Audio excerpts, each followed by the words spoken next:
Good morning, brothers and sisters. Today's date is September 29th. Now the end begins reports first Russia took Syria, then Vladimir Putin took control from Obama at UN. Now, I find this very interesting in the hooks and claws that is spoken of in Scripture in Ezekiel of bringing Gog and Magog down to fight war with Israel. And I've also reported and had a teaching on there is two Magog and Gog wars. One during the time of Jacob's trouble, or right at the start of it, that is, maybe even prior to it. And the second one is at the end, right before the 1,000 years later, at the end of the millennial Sabbath rest. And this is shown as a difference between Ezekiel 38 and 39. 38 being the one which comes actually after, and Ezekiel 39th chapter comes before, or right about the start of the time of Jacob's trouble, or maybe even prior. So whatever the case is, this is very interesting because, you know, I don't really watch the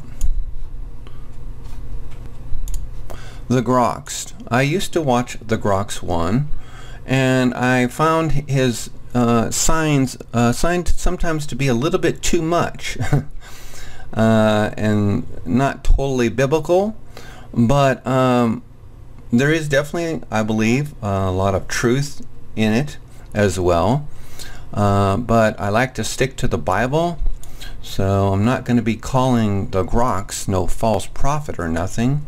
He's into signs and throughout the world, and I think a lot of them make sense. But here's the thing is that he continues to say through his videos, not in the actual name of them, but that America will be abandoned, and the New World Order, which ran through America, is abandoning and going to destroy America and move over to Russia through the Russian Orthodox Church.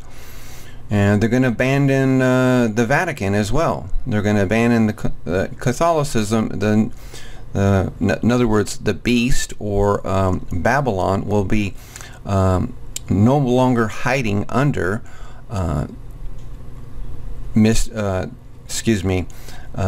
the Roman Catholic Church, but they're going to move over to Russian Orthodox. Now, I don't know if this is true or not, but the Russian Orthodox Church is very much just like the Catholic Church in most of their beliefs. And so they are a work salvation, and they do a lot of almost exact same things as the Catholic Church. So whatever the case is, it could make a lot of viable sense here. You know, so it does look like they're trying to destroy America, and it looks like Russia is starting to take power over the world. Anyway, let's move on with this report. The baton was officially transferred Monday to the world's new sole superpower, and Vladimir Putin willingly picked it up. U.S. President Barack Hussein Obama likes to talk. He talks a lot. You might even say that he is in love with the sound of his voice. Or he is in love with the sound of his own voice.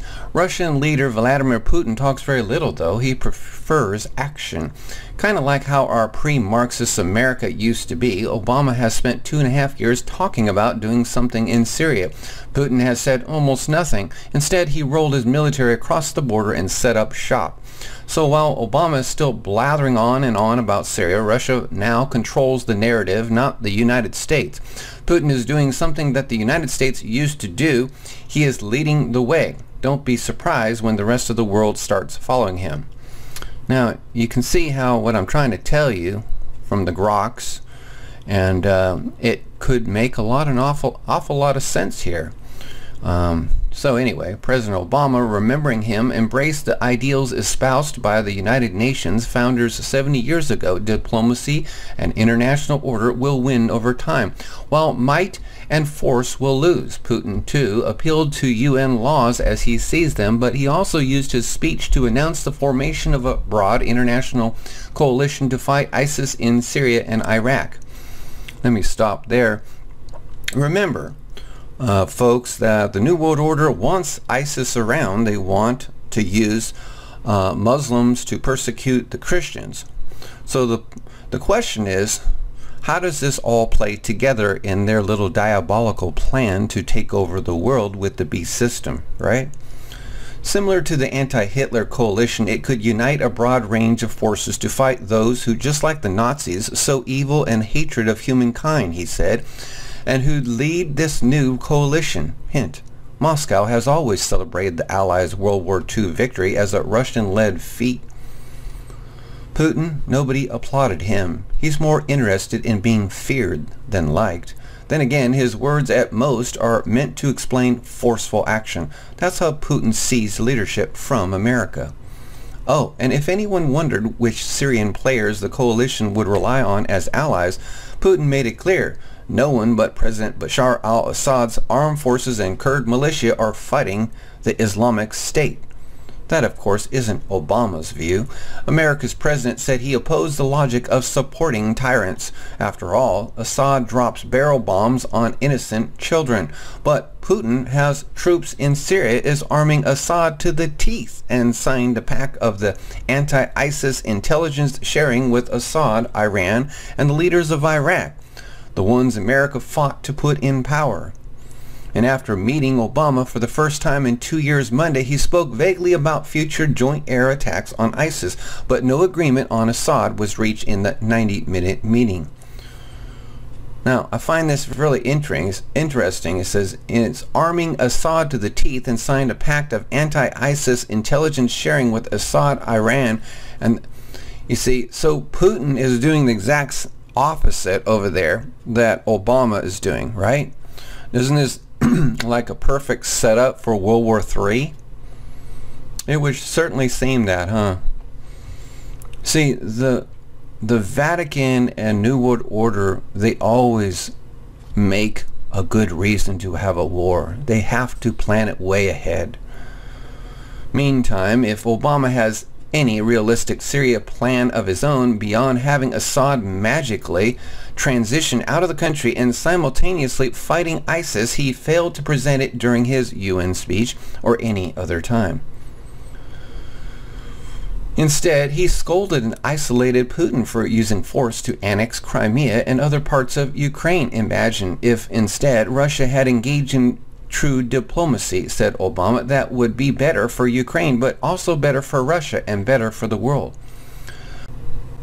Well, it seems to me that America, in the last over 10 years, has been turning from a capitalist society to socialists and leaning towards communism, to kill, to destroy the Christians, just like Mao Zedong did, killing millions of Christians, and still today, if you try to speak up about Christianity. Then again, imagine if Obama's eloquence were backed by, say, American-led NATO. Would Putin so easily be able to eat up Ukraine and take over Syria? Not likely, but even as he chided Russia, China, and even Iran for being steeped into the policies of the past, it was Obama who at times sounded like a throwback to days of yore. His celebration of the United Nations was reminiscent of scenes from the 1950s movies that portrayed it as a place where problems are actually resolved. In reality, along the decades, and even more so in the last 6 years, the UN became so paralyzed that it can no longer serve as arbiter of global security. Obama's speech was, as ever, full of promise. His turn from using might to claiming to have right on his side and relying on diplomacy have led to America's opening up to Cuba and a key deal with Iran on nukes. But these are yet to yield positive results. If this deal is implemented, he said of Iran, our world is safer. A big if. By contrast, Putin's deployment of forces in Syria and arming of Assad create facts on the ground. They also have propelled him to the top by taking initiative on today's most consequential world fight. Interesting. The UN is starting to side with Putin. Doesn't that kind of make sense?